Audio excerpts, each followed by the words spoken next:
Welcome to our video on mathematical methods. In this comprehensive guide, we will embark on a journey to explore various essential mathematical methods, their wide-ranging applications, and provide insightful examples to help you grasp these concepts deeply. Mathematical methods are fundamental tools across numerous fields, from engineering and physics to economics and beyond. By understanding these methods, you'll gain the power to solve complex problems, optimize processes, and make informed decisions in diverse scenarios. Throughout this video, we'll break down each method step by step to ensure a clear and thorough understanding. We'll start with an introduction to what mathematical methods are, categorize them into analytical, numerical, and graphical methods, and discuss their relevance in solving real-world problems. Next, we'll delve into various applications of these methods in specific fields, demonstrating their importance and practical use. Finally, we'll wrap up with a summary to reinforce your learning and provide additional resources for further study. Join us as we uncover the fascinating world of mathematical methods, one step at a time. Welcome to our deep dive into mathematical methods. Have you ever wondered what exactly these methods are? Simply put, mathematical methods are the techniques we use to solve mathematical problems. These techniques can be broadly categorized into three main types: analytical, numerical, and graphical methods. Analytical methods involve using algebraic and calculus principles to find exact solutions. Numerical methods provide approximate solutions by performing calculations iteratively.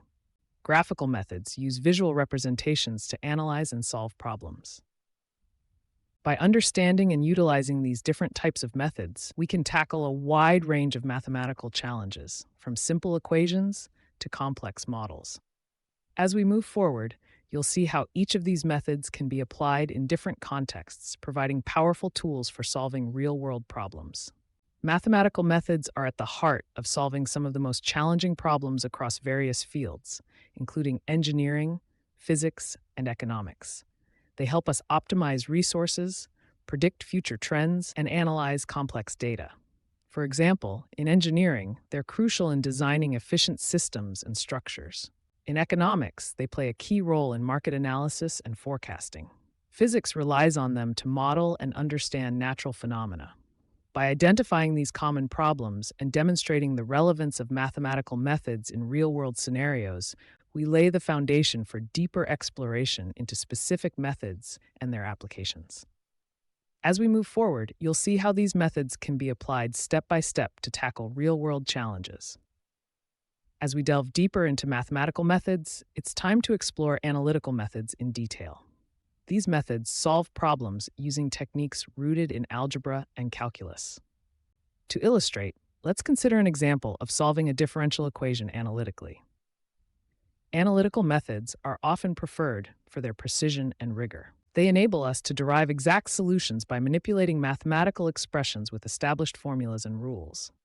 For instance, take a first-order differential equation, dy dx equals xy. Our goal is to find a function y that satisfies this relationship. We start by separating the variables, yielding dy equals x dx. Next, we integrate both sides, resulting in ln equals x to the power 2 plus c, where c is the constant of integration. By exponentiating both sides, we find that y equals e to x squared 2 plus c.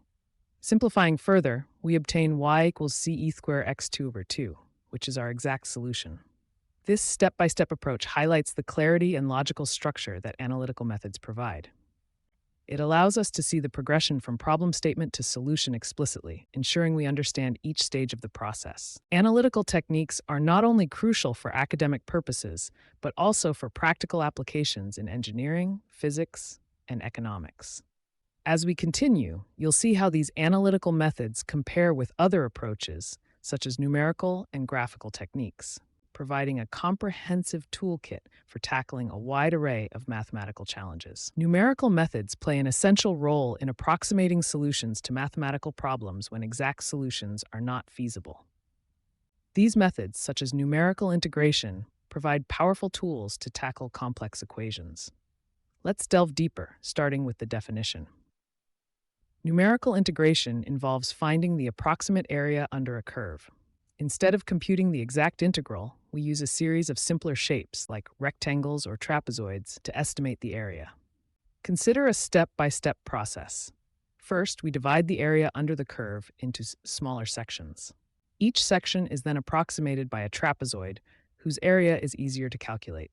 By summing the areas of these trapezoids, we get an approximation of the total area under the curve. To illustrate, imagine we have a function representing the curve. We can segment this curve into a specific number of intervals. For each interval, we use the heights at the two endpoints to form trapezoids. The more intervals we use, the closer our approximation gets to the actual area. Numerical methods are invaluable in various fields. For instance, engineers use these techniques to model and analyze systems that are too complex for analytical solutions. Similarly, scientists employ numerical methods to simulate physical phenomena, making it possible to predict behaviors and outcomes in real-world scenarios. By understanding numerical methods, we equip ourselves with a robust toolkit for solving intricate problems. As we continue, you'll see how these methods differ from analytical and graphical approaches and how each method brings unique advantages.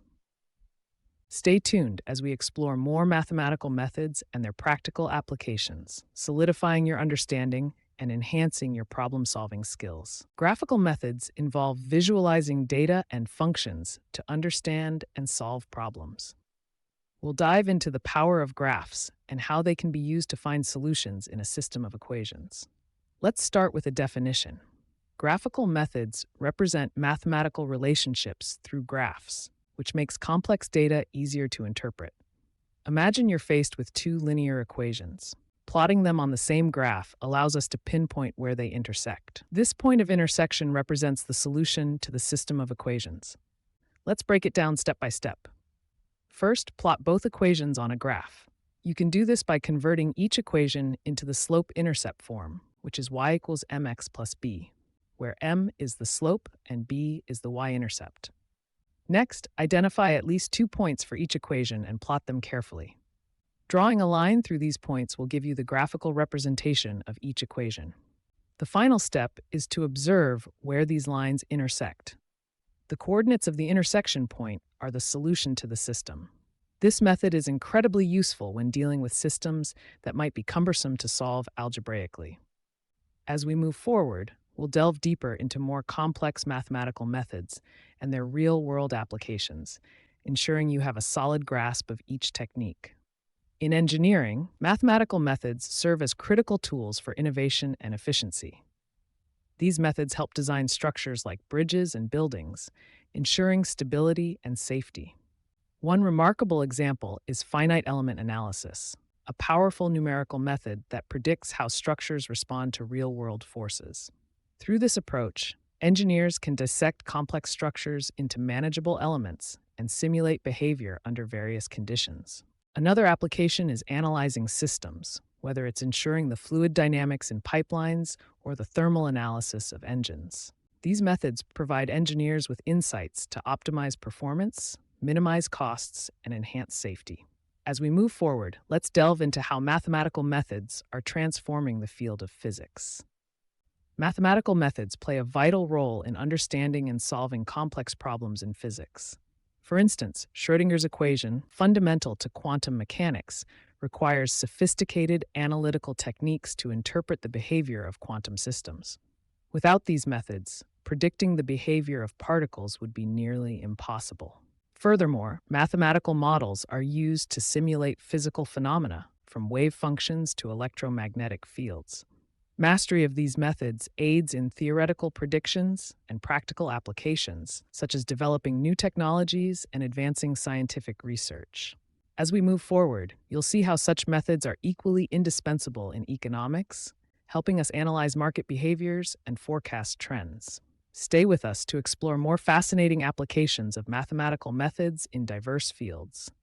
In economics, the use of mathematical methods is essential for a variety of tasks. These methods assist in analyzing market trends, optimizing resources, and making predictions. Take econometric models, for example. They employ numerical methods to forecast critical economic indicators such as GDP growth, unemployment rates, and inflation. Another application is in resource optimization, where linear programming techniques help efficiently allocate resources to maximize profits or minimize costs. These methods not only provide theoretical insights, but also have practical implications. By leveraging mathematical models, economists can better understand complex market dynamics and predict future economic events with greater accuracy. Let's now delve deeper into specific instances where these methods make a significant impact. Let's solve a first-order differential equation step by step. Our goal today is to break down the process into manageable parts and ensure you understand each one thoroughly. First, we'll identify the type of differential equation we're dealing with. In this instance, it's a separable differential equation, which means we can separate the variables on either side of the equation. Once identified, we start by rewriting the equation to make the integration process possible. This typically means getting all the terms involving one variable on one side and all the terms involving the other variable on the opposite side. From there, we integrate both sides. Don't worry if this seems a bit confusing. We'll guide you through each step. Next, after performing the integration, we solve for the dependent variable. This is where our understanding of basic integration techniques really comes into play. Once we've integrated both sides, we solve for the constant of integration by using any given initial conditions if available. Now, it's crucial to double-check our steps to ensure no mistakes were made during the process. Attention to detail here will save time and prevent errors from propagating. Finally, we interpret the solution in the context of the original problem. Understanding what the solution means validates our process and confirms we've done everything correctly. As we move forward, you'll see how these steps apply to various types of differential equations. In the next segment, we'll tackle numerical integration using the trapezoidal rule. Stay tuned. Now, let's perform numerical integration using the trapezoidal rule. We'll break down the process into simple steps to find the area under a curve. First, we start by identifying the function we want to integrate over a specific interval. Let's suppose we have the function f of x, and we need to find the integral from a to b. Next, we divide this interval into n smaller subintervals of equal width. The width of each subinterval is calculated as b minus a n. At each subinterval, we evaluate the function at the endpoints. This means we will calculate the value of the function at a plus h, a plus 2h, and so on, up to b. The trapezoidal rule approximates the area under the curve by treating each subinterval as a trapezoid rather than a rectangle. The formula for the area of a trapezoid is used to sum up these small areas, which approximates our integral. In mathematical terms, we sum up half the value of the function at the starting point, the full value at each intermediate point, and half the value at the end point. Multiply this sum by the width of each subinterval. This step-by-step process allows us to approximate the area under the curve with better accuracy as we increase the number of subintervals. As we move forward, you'll see these principles applied to different functions and intervals, showing the versatility and power of numerical integration in solving real-world problems. Now, let's dive into solving a system of linear equations graphically. Our goal is to plot the given equations onto a graph. This process involves interpreting the slope and intercept of each line associated with our equations. By graphing both lines, we'll discover their point of intersection. We'll start by plotting the first equation, ensuring we accurately represent its slope and y-intercept. Next, we do the same for the second equation. As we draw these lines on the same coordinate plane, observe where they intersect. This intersection point signifies the solution to our system of equations. By identifying this point, we see the x and y values that satisfy both equations concurrently. This graphical method not only provides a visual representation, but also an intuitive understanding of how these equations interact. As we proceed through the subsequent steps, let's ensure we understand the rationale behind each calculation. The graphical representation serves as a powerful tool, granting us the ability to visually resolve the system. As we transition into the next part, we'll apply this understanding to increasingly complex scenarios, reinforcing the effectiveness of graphical methods in problem solving. Remember, practice makes perfect. The more systems we analyze graphically, the sharper our skills and intuition become. Up next, we'll delve deeper into additional applications and complexities of this method. As we conclude our exploration of mathematical methods, Let's recap the key techniques we've covered. Throughout this video, we delved into analytical methods, providing you with algebraic and calculus-based solutions. We also explored numerical methods, where approximation techniques help tackle complex problems. Graphical methods, allowing us to visualize data and functions, were also highlighted. Understanding these techniques is not just about solving equations. It's about equipping yourself with powerful tools to solve real-world problems across diverse fields like engineering, physics, and economics. Grasping these methods strengthens your problem-solving toolkit, making you more adept at approaching complex challenges. By mastering these mathematical methods, you are better prepared to navigate and excel in your academic and professional journeys. Up next, we have resources for continued learning. As we conclude our exploration of mathematical methods, we invite you to dive deeper into the subject. For further reading, we recommend Mathematical Methods for Physics and Engineering by Riley Hobson and Bentz. This comprehensive guide covers a wide range of topics essential for understanding complex mathematical concepts. Additionally, there are excellent online courses available on platforms like Coursera and Khan Academy, offering interactive learning experiences and advanced tutorials. Keep expanding your knowledge and skills, and apply these methods to solve real-world problems. Up next, we have one final message for you. Thank you for watching our video on mathematical methods. If you found this content helpful, please subscribe to our channel for more educational videos designed to enhance your learning experience. We truly value your feedback, so don't hesitate to leave your comments and questions below. Your engagement helps us to create even more valuable content for you. Stay curious and keep exploring the fascinating world of mathematics. We look forward to seeing you in our next video.